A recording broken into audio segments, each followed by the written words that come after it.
தியாகி தன்னுடைய உதவிகளை தற்காலிகமாக இடைநிறுத்தியுள்ளார்.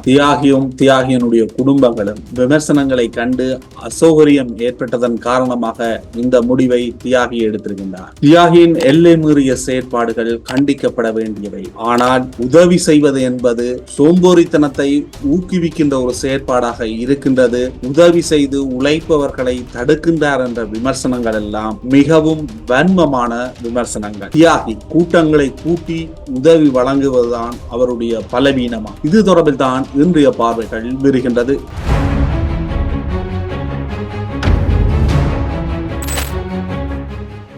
உங்களுக்கு தெரியும், தியாகி மீது பல்வேறு விமர்சனங்கள் முன்வைக்கப்பட்டது. குறிப்பாக பணத்தினை காலினால் மிதித்து, இந்த பணம் பெறுமதியற்ற ஒன்று, இதுவும் ஒரு பேப்பர் தான் என்று அவர் கூறியிருந்தார். எனினும் ஒரு நாட்டினுடைய பணத்தாள்களை காலில் இட்டு மிதிப்பது சரியானதா? இந்த விடயம் பல்வேறு தளங்களில், சமூக வலைதளங்கள் உட்பட சகல மட்டங்களிலும் விமர்சனத்துக்குள்ளானது. அதே நேரம் சட்ட ரீதியாக பணத்தினை சேதப்படுத்தல் என்பது ஒரு குற்றம் என்ற ரீதியிலும் பேசுபொருளானது. எனினும் இதுவரை இலங்கை மத்திய வங்கியினுடைய தரப்பில் இருந்தோ போலீஸ் தரப்பில் இருந்தோ பணத்தினை சேதப்படுத்தியமை என்ற ஒரு குற்றச்சாட்டு தொடர்பான விவிதமான விசாரணைகளும் முன்னெடுக்கப்படுவதாக இதுவரை ஒரு உத்தியோகபூர்வ தகவல்கள் கிடையாது. எனினும் தியாகி இலங்கையில் இருந்து இந்தியாவுக்கு சென்றிருக்கின்றார். அவர் இந்தியா செல்வதற்கு முன்னர் ஊடகம் ஒன்றுக்கு தெரிவித்திருக்கின்றார், இந்தியாவில் பல உதவிகளை மேற்கொள்வதற்காகத்தான், அங்கு முகாம்களில் இருக்கின்ற மக்களுக்கு உதவிகளை மேற்கொள்வதற்காகத்தான்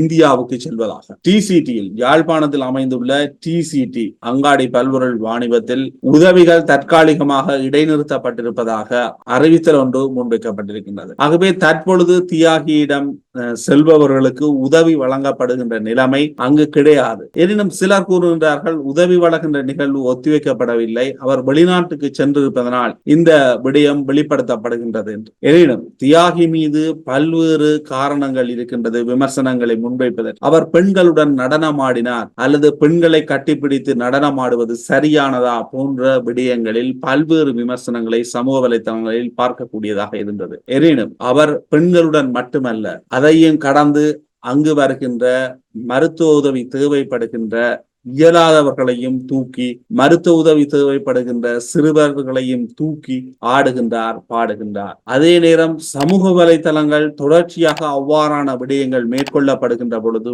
ஊக்குவிக்கின்றன. அந்த ஊக்குவிப்பின் தொடர்ச்சி தான் அவர் தொடர்ச்சியாக இவ்வாறான எல்லை மீறிய செயற்பாடுகளை மேற்கொள்வதற்கு வாய்ப்பாக அமைந்திருக்கின்றது அல்லது ஊக்கமாக அமைந்திருக்கின்றது. தொடர்ச்சியாக அவர் ஊடகங்களுக்கு அல்லது சமூக ஊடகங்களுக்கு தான் இவ்வாறான கருத்துக்களை தெரிவித்திருக்கின்றார். யாழ்ப்பாணத்தை வாங்குவதென்றால் என்ன, ரணில் விக்ரமசிங்க என்னை வந்து சந்திப்பார் என்று கூறுவதென்ன, பணத்தினை காலால் போட்டு மிதிப்பதல்ல, எல்லாம் கேமராவுக்கு முன்னாடி தான் அவர் இவ்வாறான விடயங்களை மேற்கொள்ளுகின்றார். எனினும் இது பல்வேறு விமர்சனங்களை சந்தித்திருந்தது. இந்த விமர்சனங்களின் காரணமாக அவர் இவ்வாறு உதவிகள் செய்வது இடைநிறுத்தப்பட்டால் அல்லது இந்த விமர்சனங்கள் தொடர்ச்சியாக ஒரு வன்மத்தினை வெளிப்படுத்துவது போன்ற ஒரு விமர்சனம் முன்வைக்கப்படுமாக இருந்தால் அதனுடைய உண்மையான நோக்கம் என்ன? தியாகி எல்லை தாண்டி செயற்பட்டார், அதற்கு கண்டனங்களை தெரிவிப்பது என்பது வேறு. ஆனால் உதவிகள் மேற்கொள்ளப்படுவது சோம்பேறித்தனத்தை ஊக்குவிக்கின்ற ஒரு செயற்பாடு. இவர் ஏன் உதவி செய்கின்றார்? கைகால்கள் நல்லா இருப்பவர்களுக்கு, மருத்துவ உதவிகளுக்கு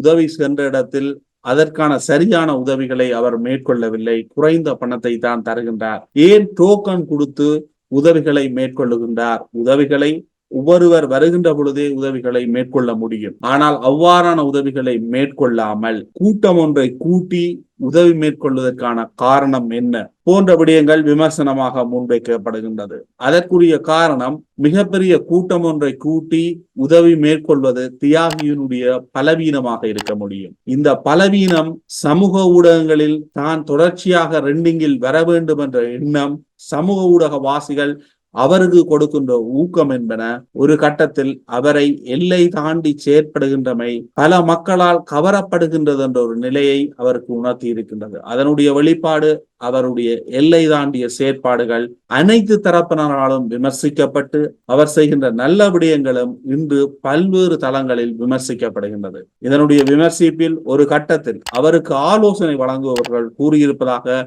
தெரிய வருகின்றது. நாங்கள் செய்கின்ற உதவிகளை இடைநிறுத்தி இருக்கின்றோம் என்று தெரிவித்தால் இந்த விமர்சனங்கள் என்பன உடனடியாக இல்லாமல் செல்லும். ஆகவே விமர்சனங்களை இல்லாமல் செய்வதற்கு நாங்கள் உதவிகள் நிறுத்தப்பட்டிருக்கின்றது தற்காலிகமாக என்ற ஒரு அறிவிப்பு வைக்கப்பட்டதாக கூறப்படுகின்றது. எனினும் சில நாட்களின் பின்னர் மீண்டும் உதவிகள் நடப்பதற்கான வாய்ப்பு இருக்கின்றது.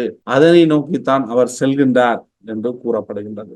உதவி அவர் தன்னுடைய சொந்த பணத்துல மேற்கொள்றார். அதுல இங்கே யாருக்கும் விமர்சனம் இல்லை. உதவி செய்வதால சோம்பேறித்தனம் ஊக்குவிக்கப்படும் என்று கூறுவதும் ஒரு நேர்மையான விமர்சனம் இல்லை. அவர் செய்த பணத்தை மிதித்த விடயம், யாழ்ப்பாணத்தை என்னட்ட தாங்கொண்டு கேட்கிற விஷயம், ஜனாதிபதி என்ன சந்திக்க வாரார், அவர் என்ன சந்திக்க வாரார், இவர் என்ன சந்திக்க வாரார் என்று பந்தா காட்டுற விடயம் அவருடைய மரியாதையை அவமரியாதையாக மாற்றுகின்றது. அதே நேரம் நடனமாடுவது, பாடுவது, கூத்தாடுவது என்பது அவரை கோமாளியாக, ஒரு காமெடியனாக சித்தரிப்பதற்கு வாய்ப்பை ஏற்படுத்தி கொடுக்கின்றது. ஆனால் இத்தனை விடயங்களை கடந்து மிக நீண்ட காலமாக அதிகளவான உதவிகளை அவர் மேற்கொண்டிருக்கின்றார். அந்த உதவிகள் பலருக்கு பலவிதமாக மிகப்பெரிய முக்கியத்துவம் உள்ள விடயமாக இருந்திருக்கின்றது.